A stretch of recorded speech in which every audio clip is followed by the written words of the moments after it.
ये प्रोजेक्टाइल के ऊपर एक क्वेश्चन है, फिजिक्स की प्रॉब्लम है। इस प्रॉब्लम को देखते हैं क्या है। An object is projected with velocity u at angle theta with horizontal. At an instant, its velocity v is at right angle to its initial velocity. What is the velocity v? मतलब एक projectile को इस तरह से project किया है horizontal से theta angle पर। ओके, तो कुछ टाइम के बाद इस ऑब्जेक्ट की वेलोसिटी की डायरेक्शन इनिशियल जो डायरेक्शन है, प्रोजेक्शन की जो इनिशियल डायरेक्शन है उसके परपेंडिकुलर हो जाती है।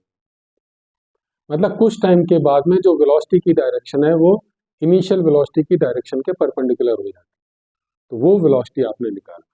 तो ये डायग्राम से ही क्लियर हो जाएगा। Suppose this is horizontal plane, ground, theta angle पर आप इसको थ्रो कर रहे हैं।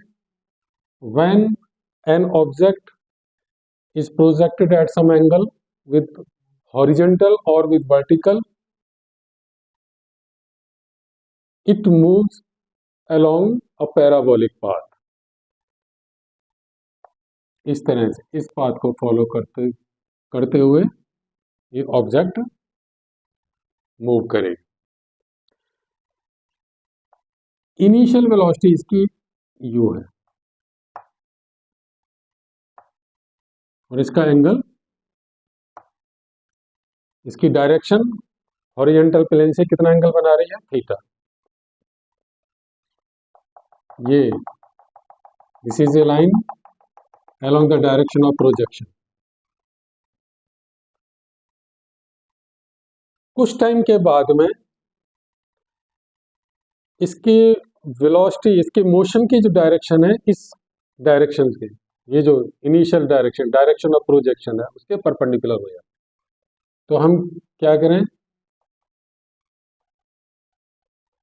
ये एक लाइन ड्रॉ कर लेते हैं। ये लाइन है,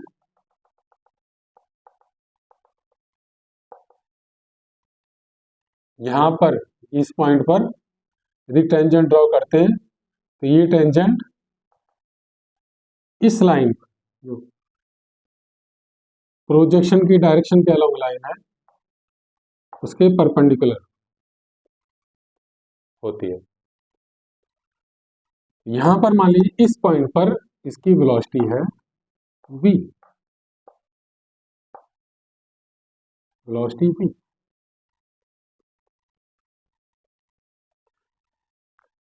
At some instant, the object reaches the point P at which direction of motion becomes perpendicular to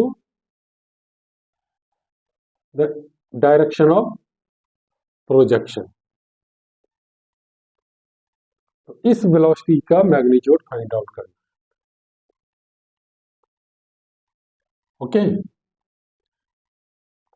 तो ये तो horizontal line and this is perpendicular line, this is horizontal line and this is the vertical line.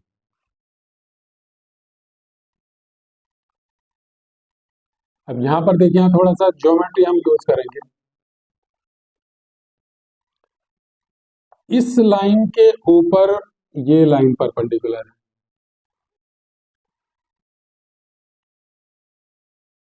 और इस line के ऊपर ये line perpendicular है। मतलब ये जो दो लाइंस है, ये लाइन इसके ऊपर परपेंडिकुलर और ये लाइन इसके ऊपर परपेंडिकुलर। इन दोनों लाइंस के बीच में एंगल थीटा है, तो इन दोनों लाइंस के बीच में भी एंगल कितना होगा, theta. This is the very basic principle of the geometry. Angle between two lines, angle between two lines is equal to the angle between perpendiculars drawn to these two lines।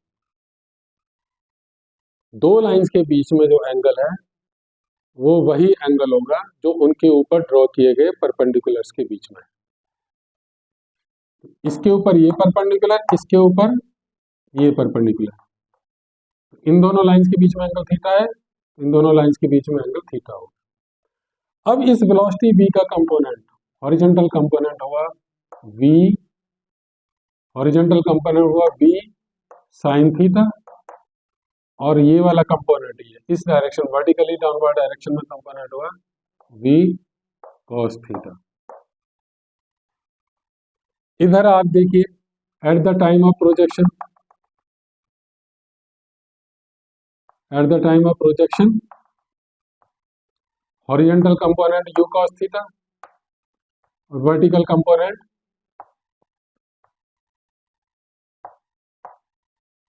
u sin theta, vertical component u sin theta, horizontal component u cos theta, vertical component u sin theta. इसको थोड़ा सा छोटा बना दें, इस velocity vector को छोटा, ये v sin थीटा और ये आ गया v cos theta. Motion of this object is under gravity, मतलब इसके ऊपर जो फोर्स लग रहा है वो वर्टिकली डाउनवर्ड डायरेक्शन में ही लग रहा है, वो force of gravity. Horizontal direction में कोई फोर्स नहीं लग रहा, no force is acting on the object in horizontal direction. और आप जानते हैं जब किसी बॉडी के ऊपर कोई फोर्स नहीं लगेगा, ओके, जिस डायरेक्शन में फोर्स नहीं है तो उस डायरेक्शन में एक्सेलेरेशन भी नहीं होगा, एक्सेलेरेशन नहीं होगा तो वेलोसिटी यूनिफॉर्म रहेगी, कांस्टेंट रहेगी, टाइम के साथ उसमें कोई चेंज नहीं आएगा। तो हॉरिजॉन्टल डायरेक्शन में कोई भी फोर्स नहीं लग रहा, it means there is no acceleration in horizontal direction, so the velocity in horizontal direction should remain constant. मतलब u cos theta at the time of projection, horizontal component of the velocity is u cos theta.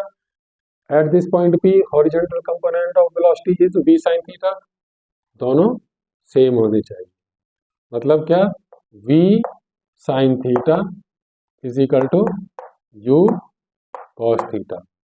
So v is equal to u cos theta over sin theta और v is equal to u cotangent theta और theta. Very simple. तो option यहाँ देखते हैं कौन सा option है, option 3, option 3 is the correct answer.